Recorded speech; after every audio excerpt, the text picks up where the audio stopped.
Muy buenas. Hoy nos vamos a embarcar en una aventura, en una especie de viaje para desentrañar qué significa realmente la palabra ciencia. Y la gran pregunta que nos va a guiar es esta.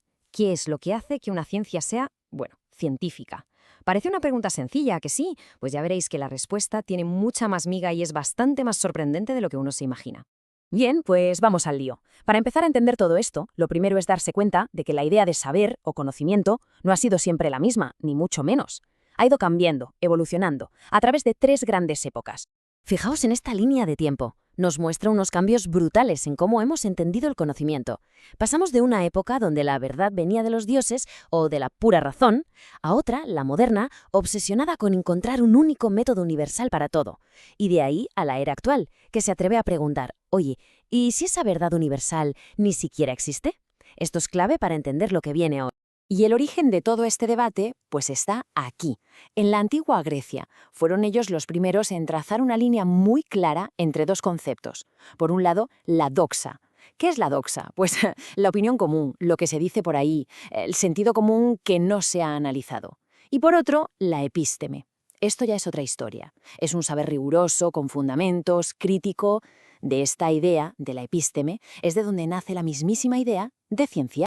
Avanzamos hasta la Edad Moderna, que se propuso algo increíblemente ambicioso: crear el método perfecto, una receta para descubrir verdades universales. El problema es que enseguida surgió la gran pregunta. Vale, ¿y por dónde empezamos? Y ese debate lo cambió todo. Bueno, pues el primer gran candidato fue el método inductivo. La idea es bastante intuitiva: construir el conocimiento desde abajo. Se empieza observando el mundo, casos concretos, uno tras otro, sin ideas previas, como si fuéramos una pizarra en blanco. Y después de acumular un montón de observaciones, ¡zas!, se intenta formular una ley general. Es un viaje de lo pequeño y particular a lo grande y universal.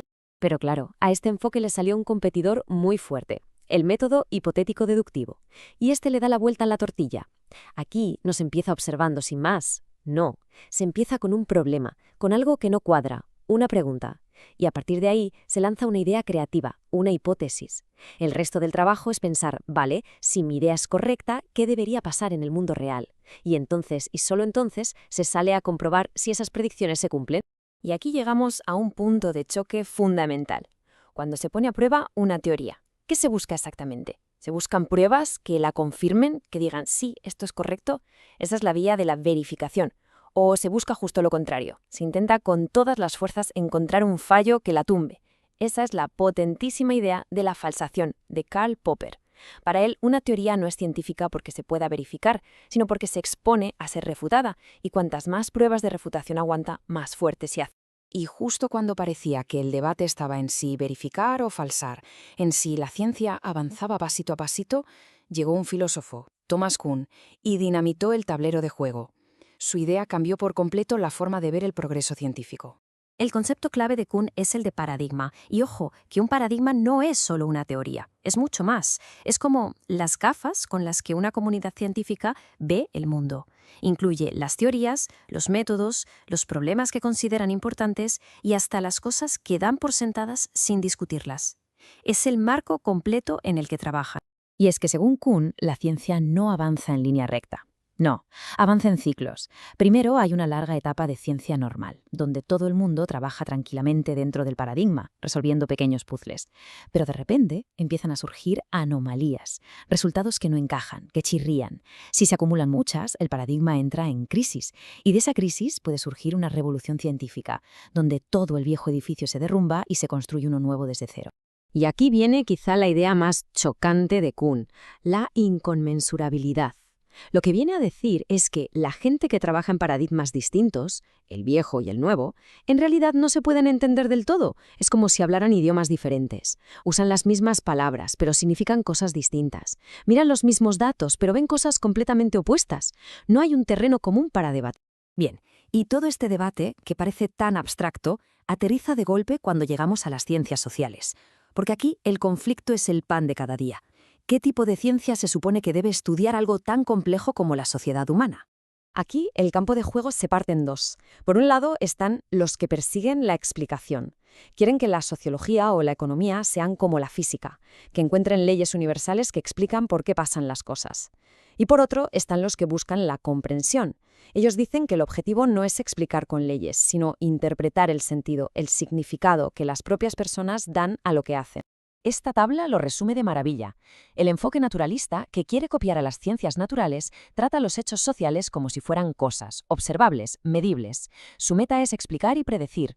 En cambio, el enfoque comprensivista dice que su objeto de estudio son acciones humanas y éstas tienen un propósito, un significado. Su método es la interpretación. La analogía del ajedrez es genial. Una cosa es estudiar la física de cómo se mueve una pieza y otra muy distinta es entender por qué se ha hecho esa jugada. Y cuidado, porque este debate no es solo una discusión entre académicos. Las conclusiones que se saquen tienen consecuencias muy reales sobre cómo se organizan nuestras sociedades, sobre cómo se ejerce el control. Aquí entra en escena gente como Michel Foucault, que nos mostró que esta conexión es inseparable. Lo que una sociedad considera una verdad científica, por ejemplo en psiquiatría o en criminología, no es algo neutral. Está directamente ligado a cómo funciona el poder, a cómo se define lo que es normal y lo que no, y a cómo se gestiona la población. Y otros pensadores profundizaron en los mecanismos. Gramsci, por ejemplo, habló de la hegemonía. El poder de verdad no es el de la porra, sino el de conseguir que todo el mundo piense que las cosas son así por sentido común. Althusser señaló a los aparatos ideológicos del Estado, la escuela, la familia, los medios, como las fábricas donde se construye ese sentido común, donde se reproduce la ideología dominante sin que apenas nos demos cuenta. Así que, como vemos, el viaje ha sido largo. Hemos pasado de una búsqueda casi religiosa de la verdad con mayúsculas a darnos cuenta de que la ciencia es una práctica humana, histórica y que está profundamente enredada con el poder social. Y todo esto nos deja con una pregunta final para la reflexión. Una pregunta un poco vertiginosa. Si la ciencia avanza a base de revoluciones, derribando sus propios fundamentos, ¿cuáles de las cosas que hoy damos por sentadas, cuáles de nuestras verdades científicas más sólidas, serán vistas en el futuro como un paradigma anticuado más, superado por completo? Ahí queda eso.